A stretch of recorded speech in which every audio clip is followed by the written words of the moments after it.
తిరుపతి లడ్డు వివాదంపై స్పందించారట ఎన్టీఆర్. తాజాగా తిరుపతి లడ్డు వివాదం ఎంత దారుణంగా ఉందో మనం ప్రత్యేకంగా చెప్పాల్సిన అవసరం లేదు.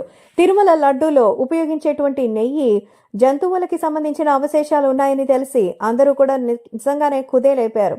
పరమ పవిత్రమైన శ్రీవారి కోసం ఎక్కడెక్కడి నుంచో ప్రపంచవ్యాప్తంగా వస్తారు. అపర కుబేరులు అంబానీ సైతం మరి అక్కడికి వచ్చే ప్రార్థనలు చేసుకుని వెళ్తారు.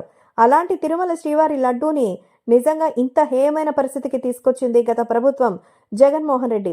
ఈ విషయం తెలుసుకుని ఎంతో మంది తమ బాధని వెళ్లగొక్కుతూ హైందవ సంస్కృతికి ఇది మాయని మచ్చ అని ఇప్పుడు దీన్ని మహాప్రక్షాళన చేయాలని అయితే కోరుకుంటున్నారు.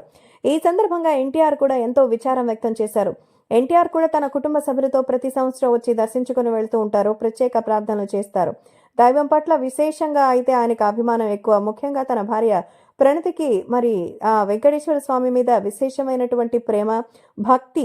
అటువంటిది ఇలాంటి జరుగుతుందంటే అసలు నేను నమ్మలేకపోతున్నానని చాలా చాలా బాధగా ఉంది. మనకే ఇలా ఉంటే ఇక బ్రాహ్మణులకి, ఇక హైందవ సంస్కృతి పట్ల ఎంతో విశేషమైనటువంటి నమ్మకం పెట్టుకున్న వాళ్ళందరి మనోభావాలు ఎంత మానసికంగా దెబ్బ తగిలిందో. భగవంతుడి మీద కూడా ఇలాంటి ఆటలు చేయడం ఎంతవరకు న్యాయం? భగవంతునితో ఆటలాడితే అసలు నిజంగా పుట్టగత్తులు లేకుండా పోతారు.